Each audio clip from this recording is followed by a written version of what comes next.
Okay, we're live here with James Introcaso. James, thank you so much for joining us. You just finished working on the content for Draw Steel, like right before Christmas, right? Yes. Yeah. Yes. So that was like a year long. How long was it? Like, how far back did you start before we started seeing the first stuff? So it's interesting because we were working on Matt and I had a conversation about what eventually became Heroic Resources in like summer of 2022. But we didn't really start writing until January 2023. We were writing, but we were still finishing up Flea Mortals and doing a bunch of other stuff. And so full time work on the game really started in like October, November of 2023. We're now in 2025. So just over a year to Yeah, get all the and that's content out. really right. Like the first Patreon packet came out December 2023, which had 5 classes, the first level of 5 different classes, a handful of monsters and adventure I wrote and stuff like that. So yeah, been about over a year working on it full time, and then I just now we put out a packet in December 2024. And I just last week, the design team and I all put the sort of finishing touches on, okay, we think we're done revising the rules, and now it has gone to a team of editors who are all, I'm sure, shaking their fists at us right now.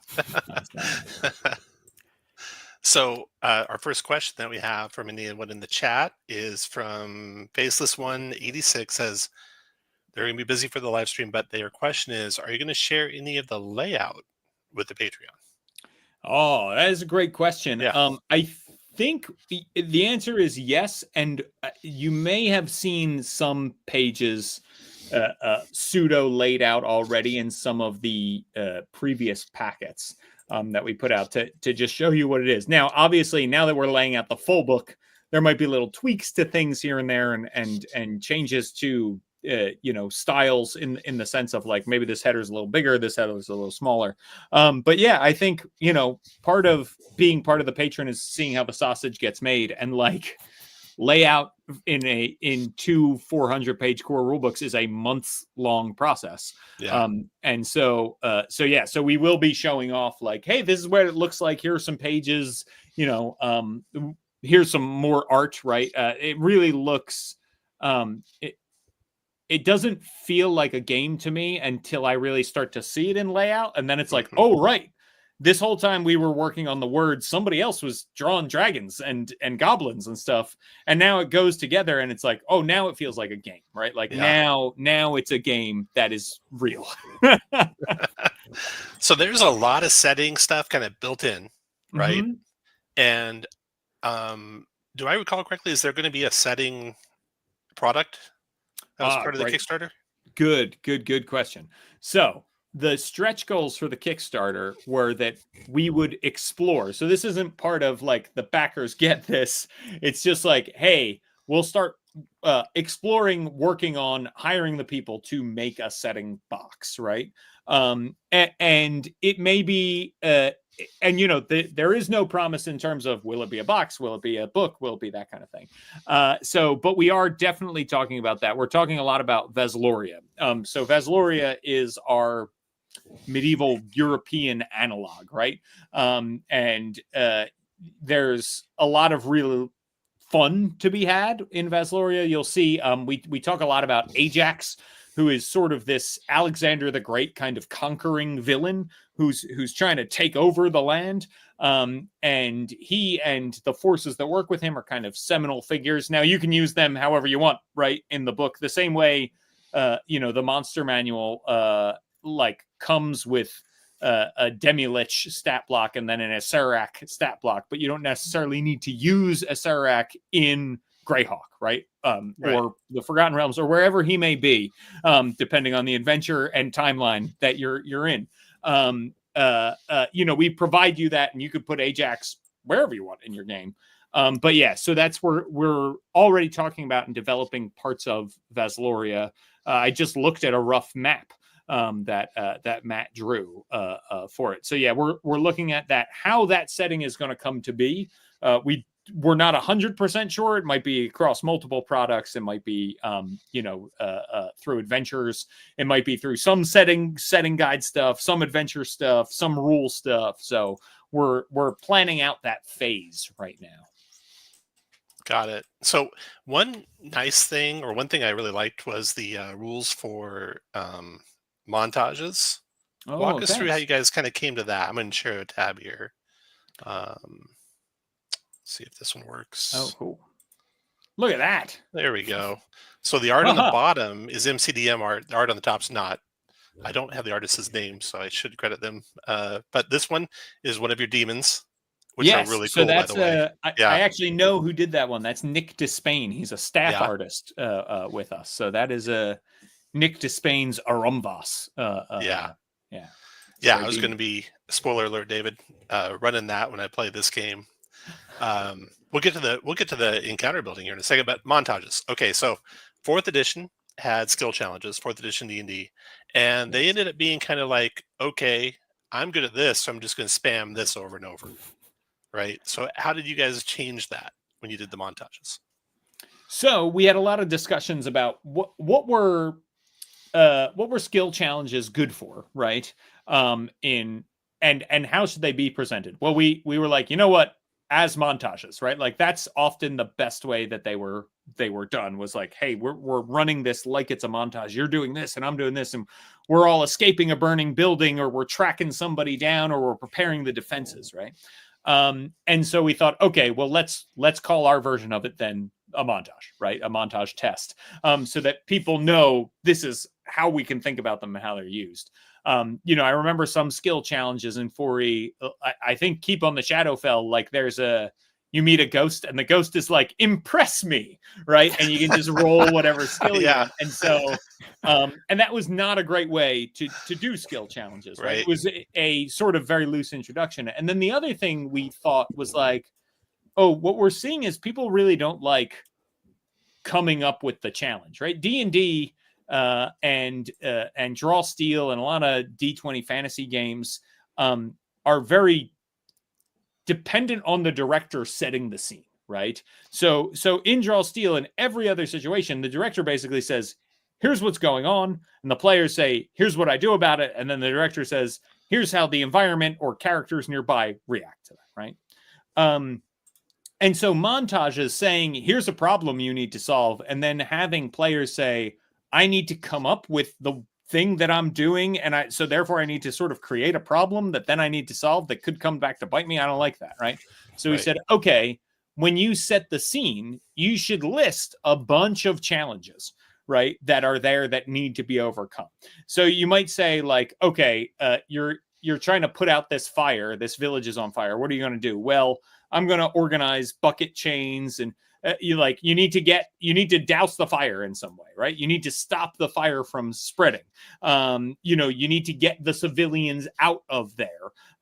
There are, horses that are nearby. Thank you for bringing this up. This is making it a lot easier, right? You need to find people to help you fight the fire. You're not going to be able to fight it alone. So by listing out those things, then players say, okay, I'm going to tackle this. I think I know how I could get a bucket brigade started. I think I know how I could create a fire break, right? And so we did that too, to give people an idea of like what to do.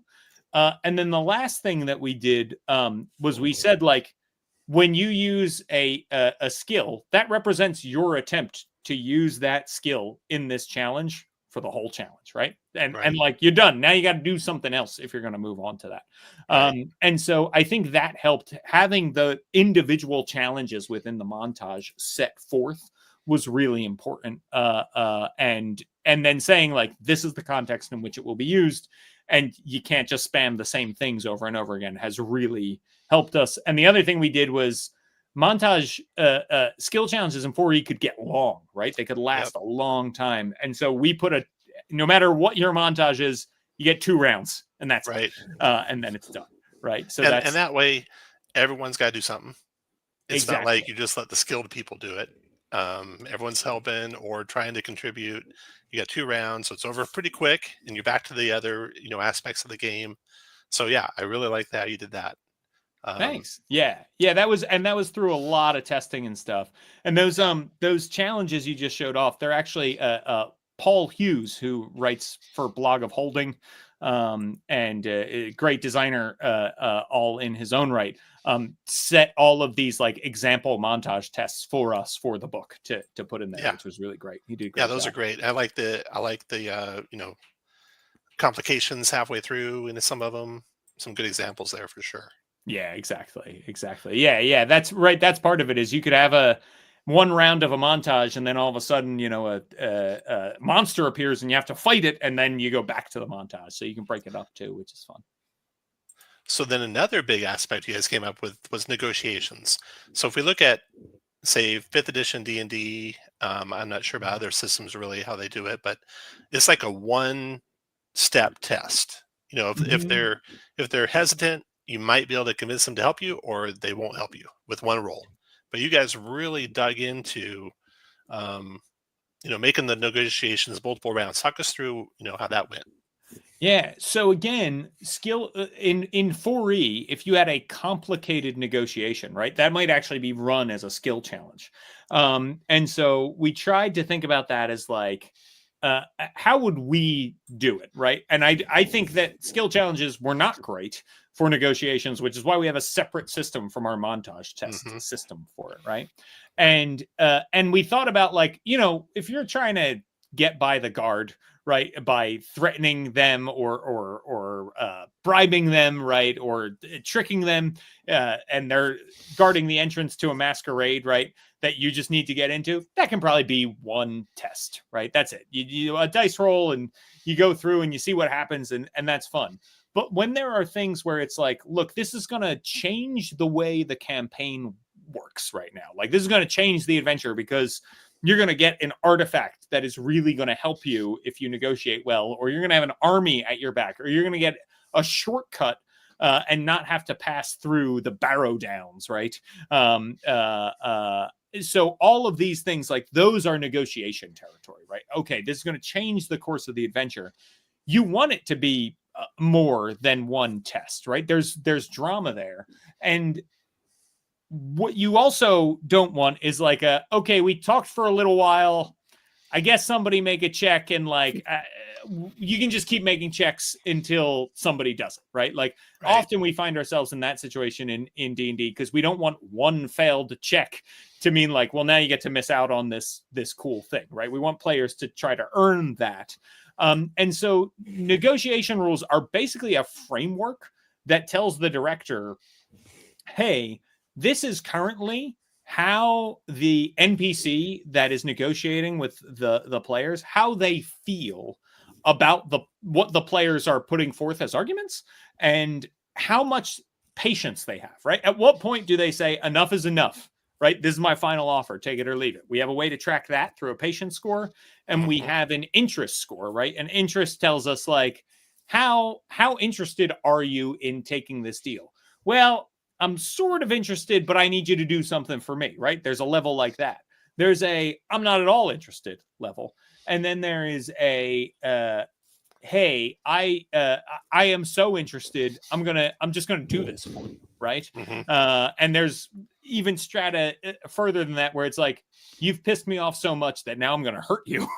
Right? Like I this negotiation has offended me, and I'm gonna make sure you live to regret it. And there's, hey, you're not asking for enough, actually. I believe in your cause so much, I'm going to give you this, what you want, and I'm throwing in a couple potions of healing on top of that, right?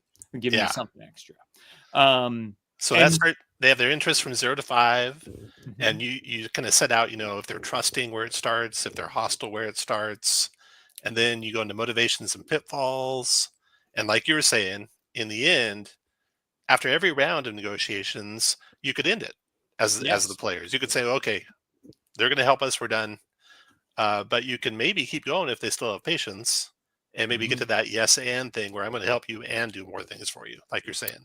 I like how the motivations and pitfalls make it almost feel tactical.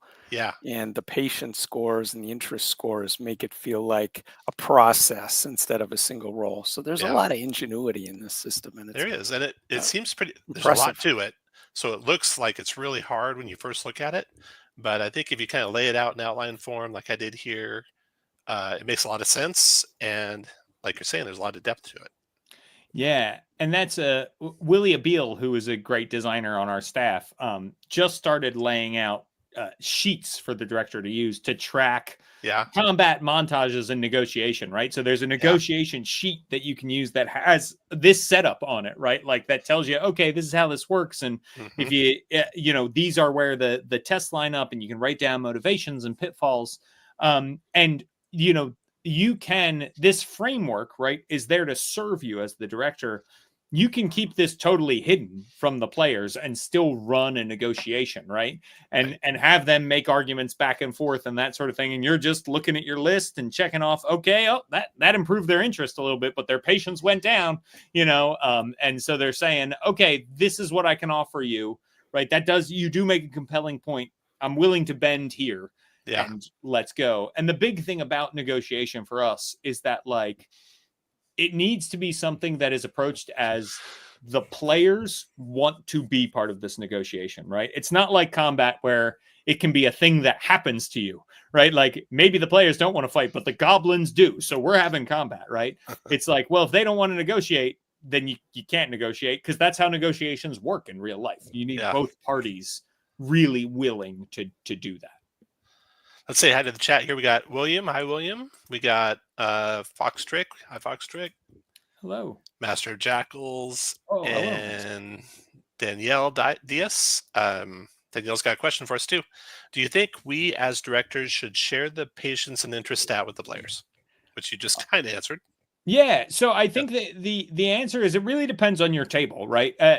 We've asked about this in testing before with our internal testing groups, and like half of their players didn't like it, and half of their players loved when they could see it and like felt tense about it and was like, oh no, like, oh, we think we could go for more. Yeah. But we're at that 3 level, right? Where they're going to do it for us, and they have 1 patience left. Which means that, like, if we screw this up, their interest could go down, and then the deal is off, and they're not doing what we need them to do. But if it goes up, then we don't have to do anything for them, right? And seeing that made that tension build. And for other people, it was like, oh, I don't like. It feels like now I have to do something, even though like I'm kind of good with the deal. The characters are good with the deal, and we would stop. And so I think it depends on, like, do you have the kind of table that likes to know, you know, the amount of stamina a monster has left, right? We don't tell you one way or another to keep that secret or hidden. You know, those are the sorts of things. Like, do you keep all the monster stats hidden or not? It's kind of what's up to you. What's most fun for your table, for them to know that or not? You know, if you like hey, we're keeping this more realistic and you wouldn't know, you can have great drama by keeping that and holding that back. I think that's an important tool to keep in your belt, but just talk to your players and see what they would prefer. And if they don't know, try it both ways and then say, which one did you like? All right. Andrew says, loving Draw Steel so much. Currently running Draw Steel in Eberron, having a blast. Oh, awesome. When I first read the encounter building rules, I was a bit overwhelmed, but after building one, it's pretty easy. It can definitely be pretty easy. I agree, Andrew. So we're getting ready to run a level 10 one-shot. David's going to play. Teos, hopefully. Sean, hopefully, can play. Triet Monk, hopefully, and Will from the 7DM will hopefully play. What an incredible crew. Yeah. They played, a lot of them played the very first play test that we ran like a year ago when it was 2d6 and everything kind of did the same damage. Yes, you guys switched from that pretty quick. How do you like? Yeah, how do you like? Let me just let me share this here.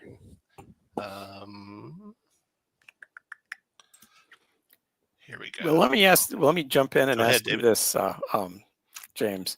Oh yeah. You know, in a typical D20 D&D game, you've got potentially 3 rolls for any attack. You've got the 2-hit roll, you've got the damage roll, and you've got potentially a save for the creature that's hit. A lot now with Weapon Mastery. Yeah. And I'm very impressed with the ingenuity where you've combined all three of those roles into one power roll. And I think this is kind of new. You've got that potency stat in there that kind of substitutes for a saving throw.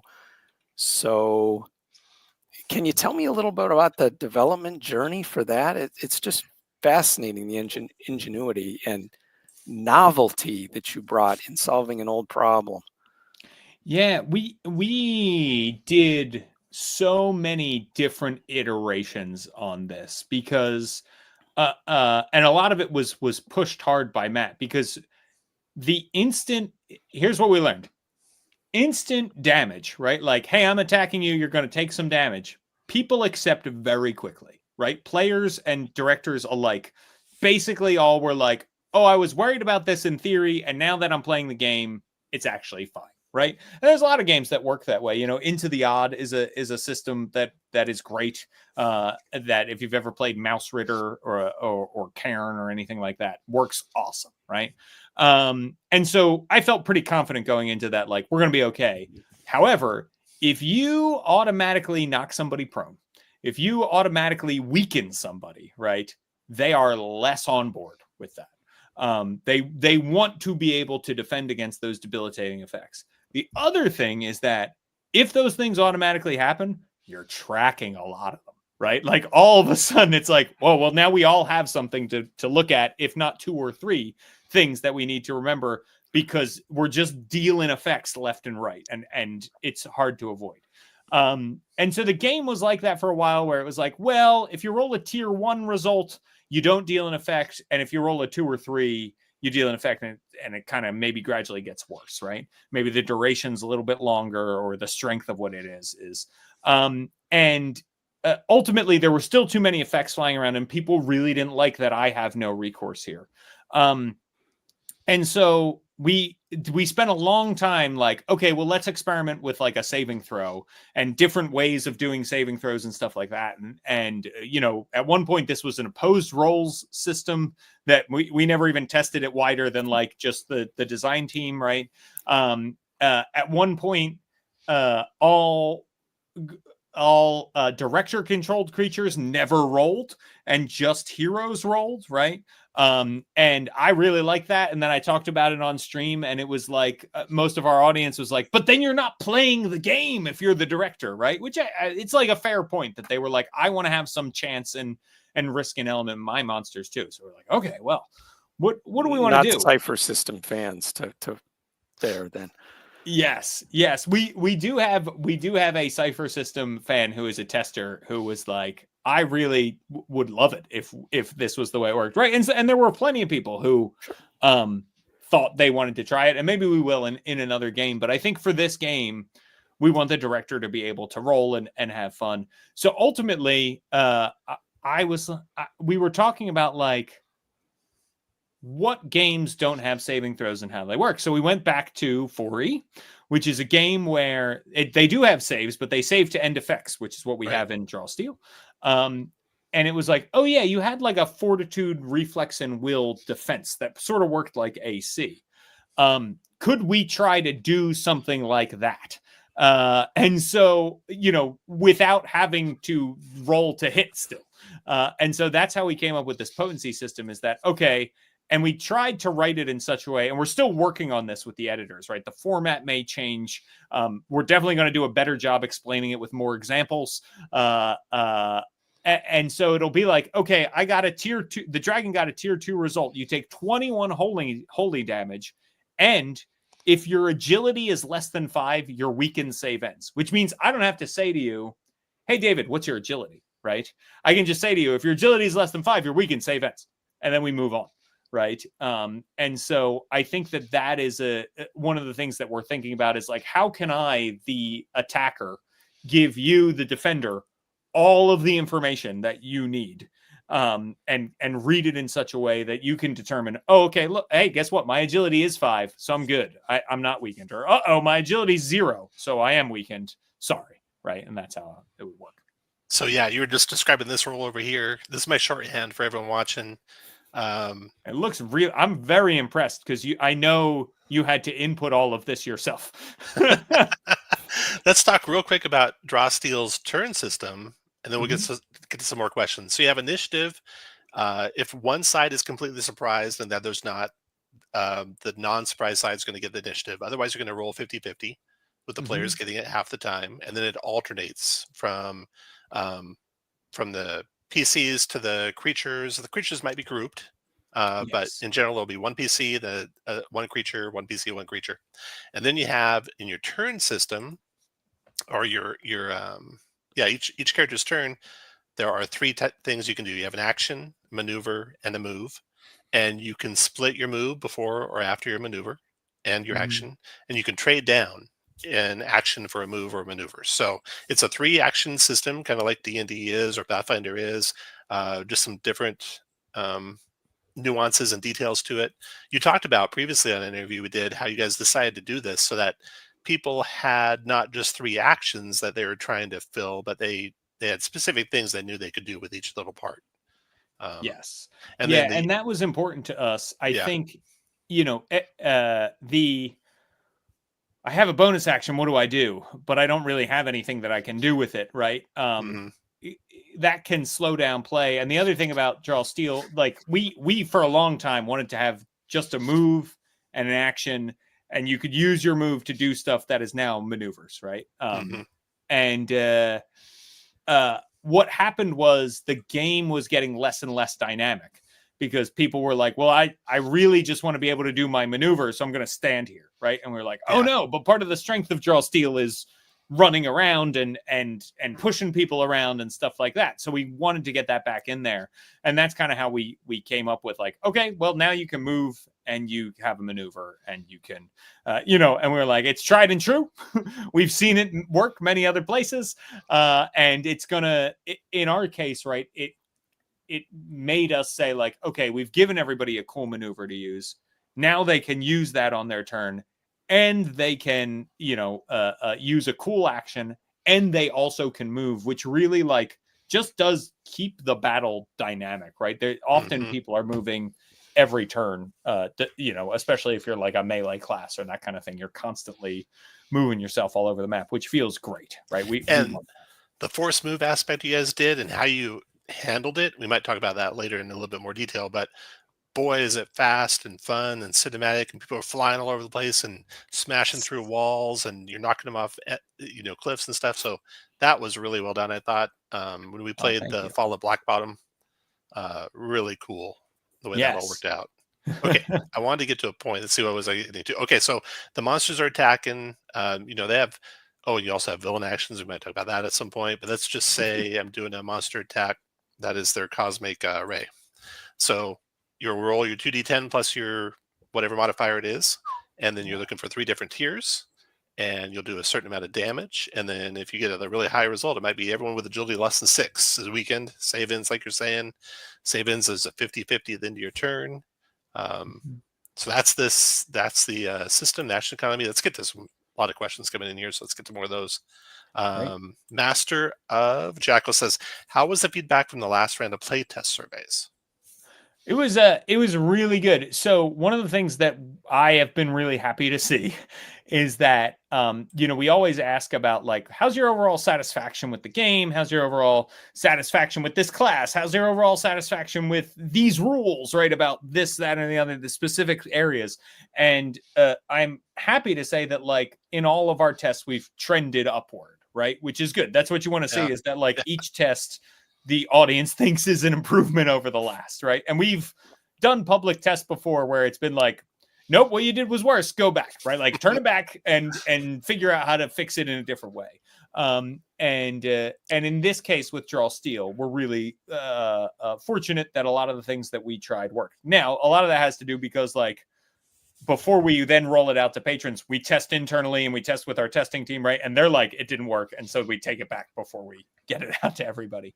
But so the feedback has been really good. I would say this last round, right? Some of the big notes were about one, making it more clear how potencies work. right? Which Yeah. is great to see, because people were like, I like them once I figured them out, but it took me way too long to figure it out. That's great. That means we don't need to change things. We just need to speak better, right? And this whole document is going to be a lot smoother, have way fewer typos once it goes through, the brain of Scott Gray. So we're going to do that. And then we had some stuff on the monster side too. We had some stuff about like minions was one of them. Right now in the version you have minions come in packs of 8. Yeah. And we are now making the minions come in packs of 4. Okay. I think that's a good change. I was setting up the encounters. I was noticing this is a lot. Yeah, A lot of and I minions think out here. people noticed that too. We're also one thing that we found is that solos are sort of punching above their level right now a little bit. And so we're looking at like changing the action economy of solos just a little bit, so that maybe that instead of 2 actions on their turn, they can buy an extra action with some malice, right? And so those are some of the things. And then one of the really, really big things that we're doing is like, I was looking at some of the rules for the knockback and grab maneuvers, right?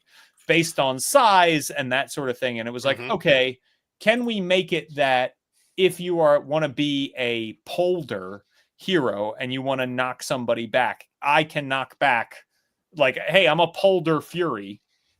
It should feel like I should be strong enough that I can knock back, an ogre. Right. Because that is heroic and that's cinematic. It's part of the game. So how should that work? Because right now in our old rules, we couldn't do that. And we were like, what if we make it, instead of based on your size, who you can knock back, it's based on your might score.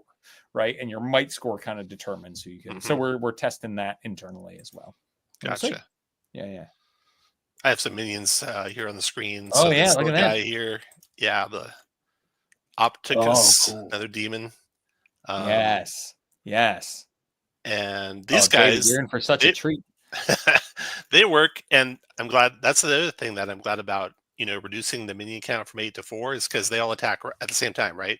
Yes. And so I would have had 8 minions attack in 5 characters. So 3 of them would have been not doing this attack. They would have been doing their free strikes. Their free strike. Right on. But now it's going to be 4. So that's good. That's a good change. Yeah. One thing I did note, and I can see right here, you have ignore immunity. A lot of the characters at really high levels, or some can get immunity to a lot of things. And did you find any case where the minions were just like couldn't do anything to the party? Yeah. So what we've done is it particularly came with those free strikes, right? Where it was like, well, this minion's really not going to do anything if you have immunity. Yeah. Free strikes that minions make are now like banded together, right? So let's say you provoke an opportunity attack by moving out of the threat range of a bunch of minions. They all attack at once. And that is one attack. So all of that damage is added together, and that's how we overcome those immunity. Right? Your immunity still matters then, right? You still get the benefit of it, but it doesn't completely nullify things. Yeah, that's the idea. Okay, Daniel's talking about the encounter building. We'll get back to that in a second. Then we got another question coming here. Confessions of a Frustrated Game Master, James. Matt said he's not looking forward to giving input on art and layout. Are you responsible for giving input on that, and are you excited about it? Yes. So I would say more so layout than art, right? We have a great art team. We have a great art director, and we collaborate with them. And we work towards art that makes sense with the rules. But ultimately, right, like as long as we are getting something that fulfills the design brief, right? Like at the end of the day, our art director is the one who gets to say, like, this dragon has, a horn like this that curves off of its nose, or has yellow eyes instead of red, right? That kind of thing is often left to the art director, because the same way the rules are left to me, right? so we collaborate to make sure that they work together and they make sense, and we also are appreciative of each other's work, which is why we have a good working relationship. And I'll give input, but he's the art expert, and the rest of our art team, who all serve as art directors too, because they're working with outside artists as well. They're all really, really good. And so I'm always happy to say, hey, wait a second, or raise my hand and be like, actually, this orc should have an axe and not a sword, right? That kind of thing. But in terms of layout, right? Layout is really where art and design come together, because presentation of information is part of game design, right? Yep. And so looking at a layout is huge, and it is a big part of my job, is looking at the layout, giving feedback, talking about stuff. There's this whole thing that happens, right, when you get layout, especially with like a monster book, where it's like, well, this stat block would fit on one page if we could cut one line from it, right? Yep. And it's like, well, it would be a lot better. It's a lot more usable if it fits on one page, right?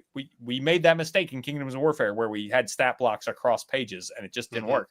So okay, what do we cut, right? Like, that's a design decision, is like, what elements are we getting in there and cutting? Or, hey, this page has half a whole column of white space.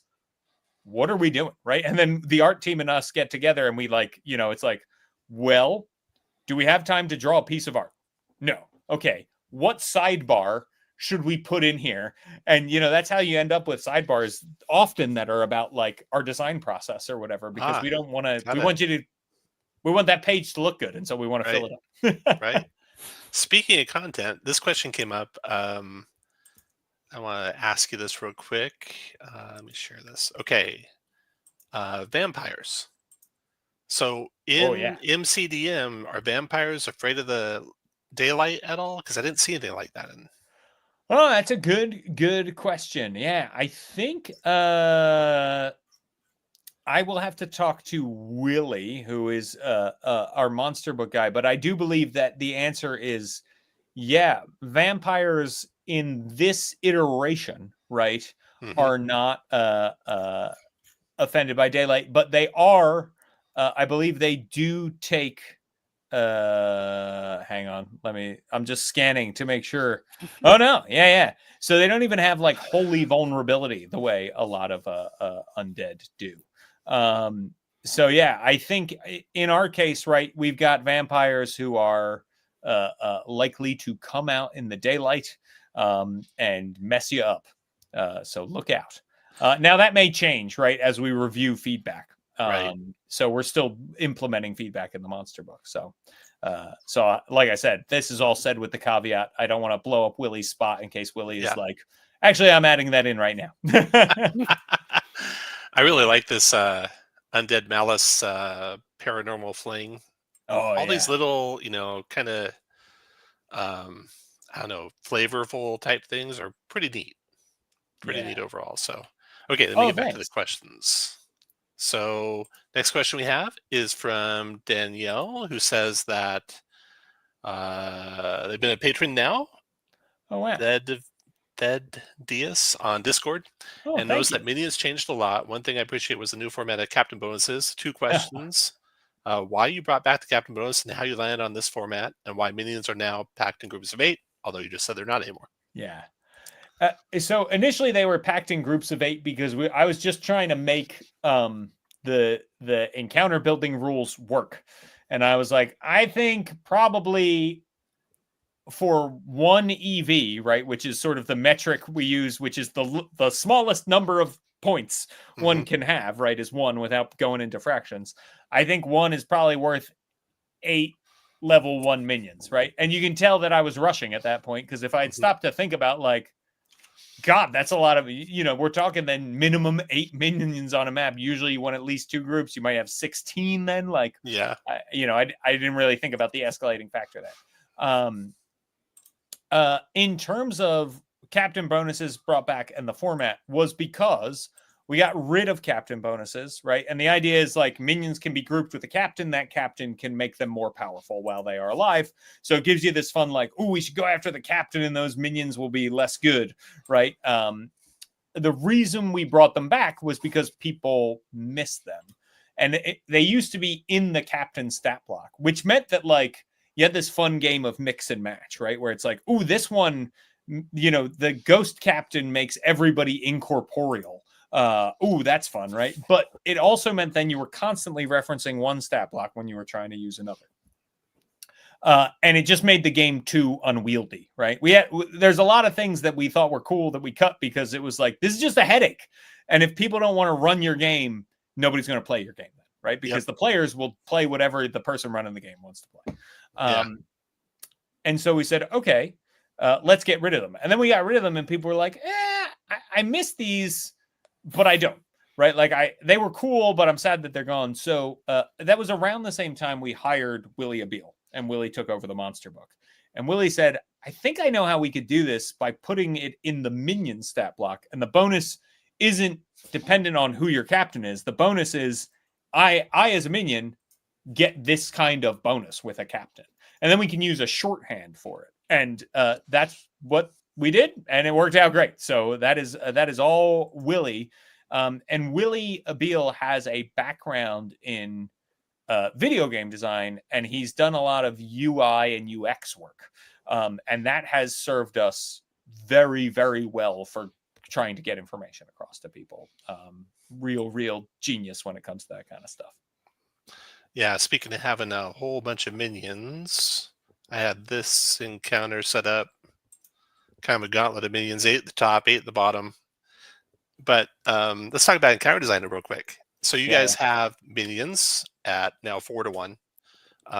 Was a troop? What's the band? Is it band? Minion band? Yes, those terms have also changed. Have they changed? One of the changes that people were like, these are hard to keep straight. But yeah, it was. So it is. You have minions, right, which are like the most numerous and weakest kinds of creatures. Mm-hmm. Then you had what were called band creatures in this latest packet. We're now calling horde creatures. Okay. Which they are essentially, each one is worth half a hero, right? Is the way to think of it. If you're using monsters of the same levels as the heroes, each band creature is worth half. So if you were only using band creatures, you would have twice as many creatures as you would have heroes, right? Then we have platoon creatures, right? Which may get renamed, but I'm not sure. So that's going to be up to Willie. We talked about calling them maybe standard creatures, but we may keep platoon for the flavor of it.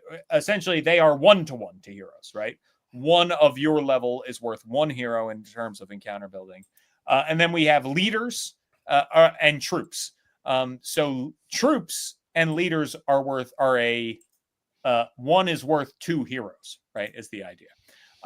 The difference is that like a troop is like big, beefy, and deals a lot of damage with 1 attack. A leader is like they make everybody else better, or they get villain actions, that kind of thing. And then there are solos, and 1 solo is worth 5 heroes. So yeah, that's the idea. Yeah, and you can see here, right? This is the idea in quick encounter building rules, right? That we have put forth. Yeah, it is quick, right? You just basically pick the ones that are the level of your party, and you get 5 of them using these breakdowns. So it's really fast. So then you talk about, and this is a difference with your game, in that as the game goes on, the party could be getting stronger.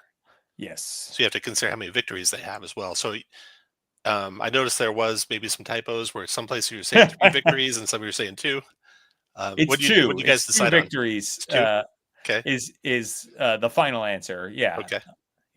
Yeah. So that's pretty straightforward. You just count every 2 victories as 1 more hero. Exactly. To set up your encounters. It looks like a lot in this table here with all the numbers, but when you go to the easy encounter building, real quick, real straightforward. And that was a huge, and it's I recommend, and this is something that I think we'll add to the text too, that like we really recommend people use the easy encounter building rules. The other ones are there for like if you want to get really granular and mix it up with all different types of creatures and creatures of different levels and that kind of thing. That's there to help you, the EV, but really the easy encounter building, I think, is the way to go for the most I part. think it is too, because every group's different too, right?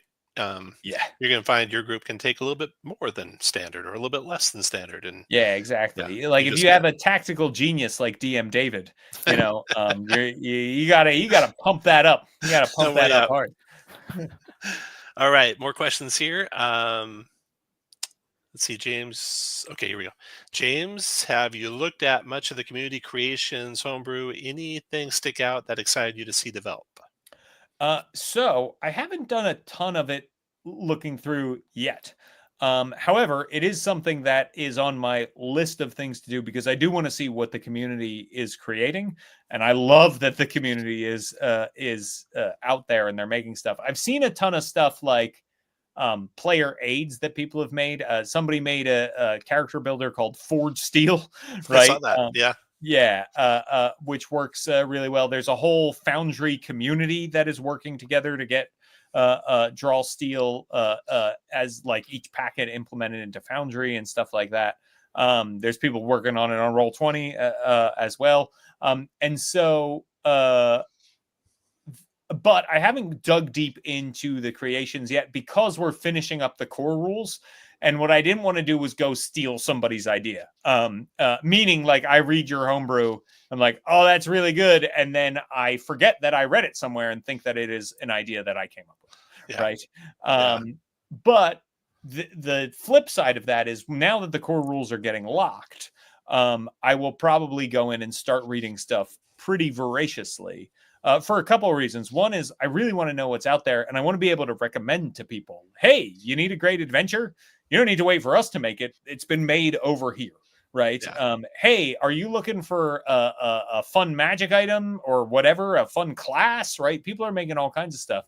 I know our lead tester put out like an Oozemancer class, right? That people can check out where you're like, controlling oozes with magic and creating oozes and things like that. I think you yourself become more ooze-like as the game goes on. So those are the kinds of things that I really want to see. And the other thing is like I was afforded opportunities because of the things I created using the OGL, right? That's how eventually Chris Perkins found me, is because I had something on the DM's Guild and it made it across his desk and he reached out to me, right? And so I like, if we're looking for people who know and understand Draw Steel to hire as freelancers, one way to do that is to find the people who are already creating great stuff, right? So that's the other reason I want to look in, is like it's good for the health of the game for me to see who's creating stuff, and might ask some of the people who are making great stuff to come make official stuff with us.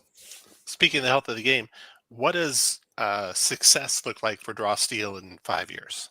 That's a great question. And I think, our general manager probably has a different answer than I do, right? But one thing we agree on is that, like, we don't want this to be a game that exists in a very successful crowdfunder, but then nobody plays, right? And so for us, I think it means that in 5 years, there are still people playing this, and there are still people supporting the supplements that come out, and there are still creators creating stuff for it. So like a third-party creator. So if a third-party creator 5 years from now is still making stuff for Draw Steel, it's because there's enough of an audience that they can make money as a third-party creator making stuff, right? And for me, that's really success. Somebody said to us when we started off on this journey, you're so influenced by 4E. What if you are only as successful as 4E? We were like, that would be amazing. That is a totally different metric of success for us than it is for Wizards of the Coast, right? Like, we would be thrilled and ecstatic, and like, I don't know that we would ever do close to that good, right? But for me, yeah, if people are still playing in 5 years enough that we are still making products, then that's great. At MCDM, we're not looking to sell the company. We're not looking for investors. We don't have investors. We need to like make happy. So all we need to do is make sure everybody gets paid and we have enough money to make our next product, right? And with a staff of 11 people, that's not a small budget, right? Yeah. But it is a thing that we want to make sure that we continue to do. And so, yeah, as long as we're doing that, I will be thrilled and I will consider Draw Steel a success. I just want people to play this game. That's really my hope. I definitely recommend How jumping does in and playing the game. third-party licensing for Draw Steel work? Oh, good question. Yeah. Good question. So we have a license that gets updated with each backer packet that we've put out, and will be updated again once we put out the core rules. But basically, we open as much of the rules and stuff as we can. And you don't need to like put anything in terms of like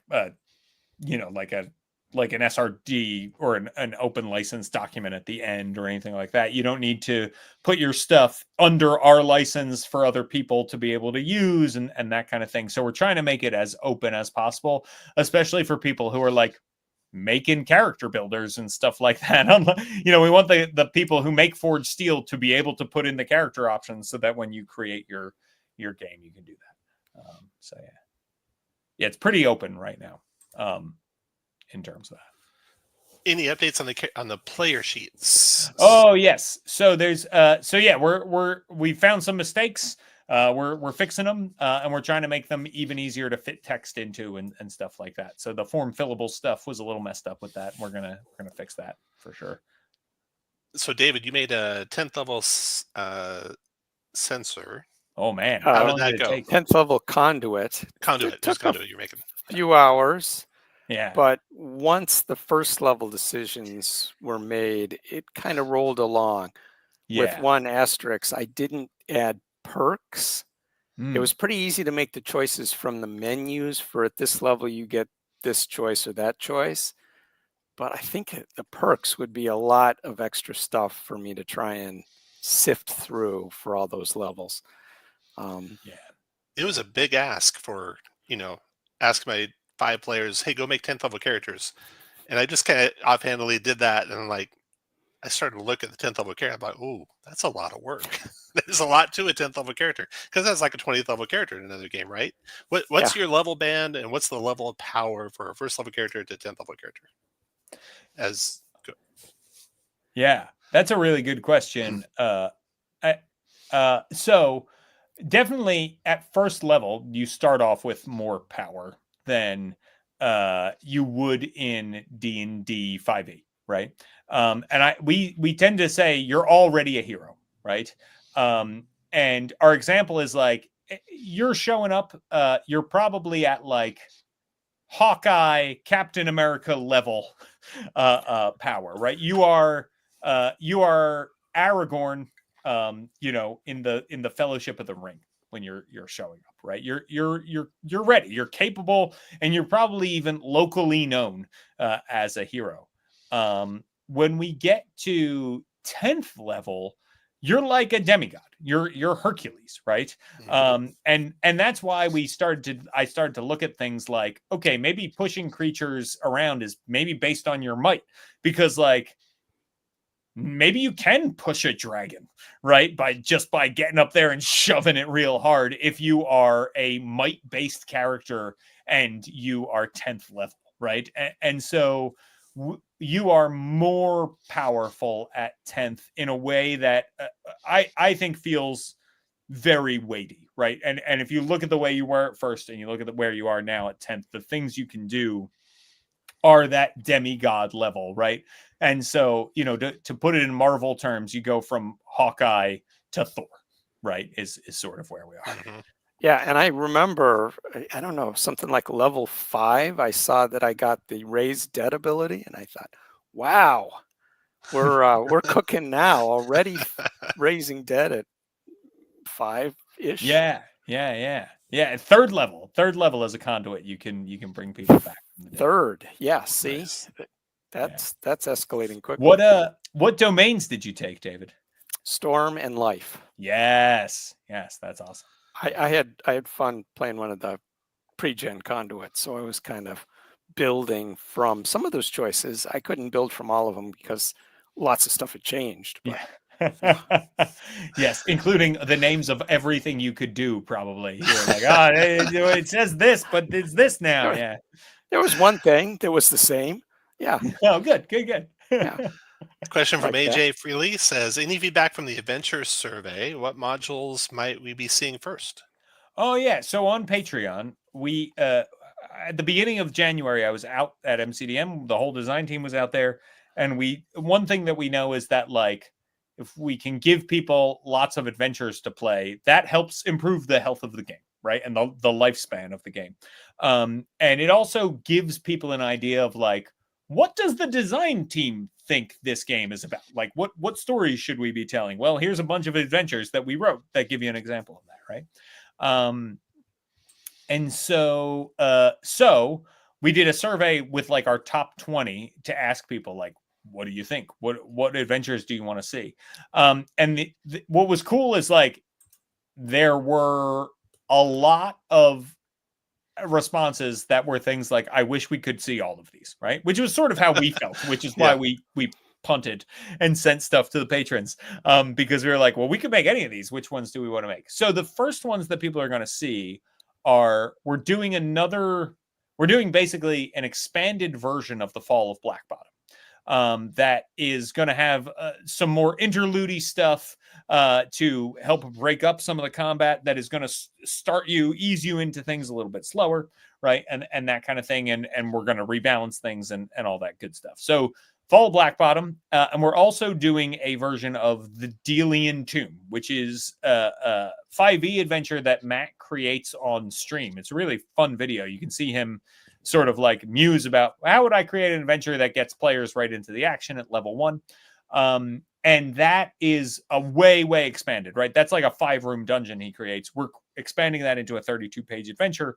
Takes place around a village. We're going to pull in the Queen Barganot's lair from Flea Mortals and Where Evil Lives, right? We're going to bring that lair in. We're going to make this whole adventure about goblin bandits that takes place around this town. And it is a little bit more introductory. And so we're going to try to release these adventures around the start, maybe when the core rule books drop. Fingers crossed, everybody, that production works out. Because the idea is then we have 2 adventures. One is the you've never played Draw Steel before adventure, right? That's the Delian Tomb adventure that kind of eases you into things. The other is you've been playing Draw Steel on and off for a year and a half, and you want to have a little bit more of a hardcore, exciting experience. Play the Fall of Black Bottom, right? Or start with this one and go to this one, or go to this one, and however you want to break it up. So those are the first 2 that we're thinking about. However, the survey itself, so the survey indicated that was a good idea, right? People wanted to see those adventures updated and expanded. People also want to see the adventures from Kingdoms of Warfare and Strongholds and Followers updated and expanded. Now, obviously, we need stronghold rules, warfare rules, things like that. So that those might be a while. The other one that was a big hit was the Dusk. So Matt ran a stream called Dusk, and we pitched an adventure called Crack the Sun. And Crack the Sun is about a incursion of shadow elves into our world, and they are trying to free an entity that is trapped within the sun. And that entity is a malevolent psionic dragon named Cythriana runs here. I believe in Dusk it's Tiamat. But we got our own IP. Right. So that was a big popular one too. And then there's another adventure involving Ajax and war dogs that is sort of like a globe trotting, running all over Vasloria adventure that I think we would like to do. That was a big favorite of ours, and that was a big favorite of the audience as well. So what does, if you can share any of it, the release schedule look like this year? Good question. I can tell you, right, like I know that those adventures we're working on, and we're trying to get those out around the time of launch. We're also currently working on the Summoner class, which is another class that's going to come out independent of the core. It's going to depend on how testing goes when that one happens, but hopefully by the end of the year, we'll see something with that. Similarly, we're working on a draw steel version of the Beast Heart we've started on. And we're also looking at starting some more ancestry options, including an option where perhaps you play multiple goblins at the same time as one player. We'll see. We'll see. Apparently, we have this idea that you should be able to play multiple creatures when you look at like we're putting out the Summoner, the Beast Heart, and maybe multiple goblins. So we may have gone too far. And we'll always find a out when we go to tricky design space to get right with the summoning and the animal companions and all that kind of stuff. So I love to see your take on it, because you have some unique ways of solving these consistent design problems with other role-playing games. Yeah. Are we going to see you guys at any conventions? Good question. So these are all things that we're currently figuring out. Convention space, we should be definitely figuring out soon. So I will, James will definitely be at conventions. Whether or not it is in an official MCDM capacity or not, we'll see. But I always make it to PAX Unplugged because it's 15 minutes from my house. So you'll see me there. I'm going to, if I don't get COVID, I will be at Gen Con, which is what happened to me last year. I got COVID before Gen Con. So just sort of cut out the middleman there. So this year I'm hoping to get it at Gen Con instead of before. So I my hope is that I will at least be at those two. And then there's some other ones that I'm interested in going to as well. I'd love to make it to Gamehole this year. That's one of my favorite cons that I've ever been to, and I've only made it once, so I'd like to make it back. Any EU conventions, I would love to, but right now those are not on our radar. But who knows? If you've got ideas for conventions you want to go to, shout it at social media, and then maybe they'll send me to the EU, and that would be awesome. That'd be great. David, any final questions? Well, what the biggest surprise in the last rule packet I saw was the in a cinematic tactical game, downtime activities and crafting. Yeah. What inspired that? I think even in Lord of the Rings, we got to visit Rivendell sometimes, right? And for us, it was thinking about resting and the mechanics of resting, and like, well, you should be able to get to do something cool and advance your story along there too. And so the first thing that happened was we thought, how are we going to get crafting into this game? We sort of liked the idea. And so crafting and research were things that we knew we wanted to do. And this idea of like, oh, you can pore over tomes to find, the lost tomb of this mummy who has spread a curse, right? And now you can go kill that mummy because you've researched them. We really like the idea of player-directed ambition, right? That a player can look through the rulebook and say, oh, I want to make this magic item. Okay, well, I need this ingredient. Let me research the ingredient, and then I can go get this thing. Right? We saw those going hand in hand. And we thought that would be cool for the director. And we also thought it would be cool for players because it allows players then to have some lonely fun beyond character building, right? They can look through the book and say, I would love to get this. Let me see if I can research and find where one is, working with the director to make sure that that all that makes sense. And then, Willie Abeel and Jordy, our other designer, Jordy, who's also great. They were like, we could use this system for a bunch of other things. And I said, like what? And they said, like fishing. And I was like fishing. And they're like, just trust us, right? And they came back with this fishing mini game that I think gets talked about like 10 times more than any other downtime activity in our Discord server and stuff. And it is great. It is really, really great fun. And all of these other things where you can like visit family or learn recipes or learn new skills or languages or stuff like that. Those became really fun parts of the game. And people have really been interested in them. So we thought, okay, this downtime system is good because it encourages players to have breaks in the action, which I do think is an important part of storytelling, is like slowing it down and spending time with the people you are saving, right? You're saving the world. Often it can feel like, for what in a role-playing game if you're constantly just diving into dungeons and fighting evil, and it's like, well, what is there worth saving? The downtime activity narratively, that to me, that's the point of it, is it ties into like, okay, I'm going to sit down for a little bit. I'm going to do these things. And then crafting also has these events that help make them more dramatic and interesting. And the crafting rules, and to some extent the downtime rules, they circle back into the adventure, which is, I think, key to making those work in a game that centers on the adventure. Yes. And not on the lonely fun. Yeah, exactly, right. And you're absolutely right. And I should have said that because it's smarter.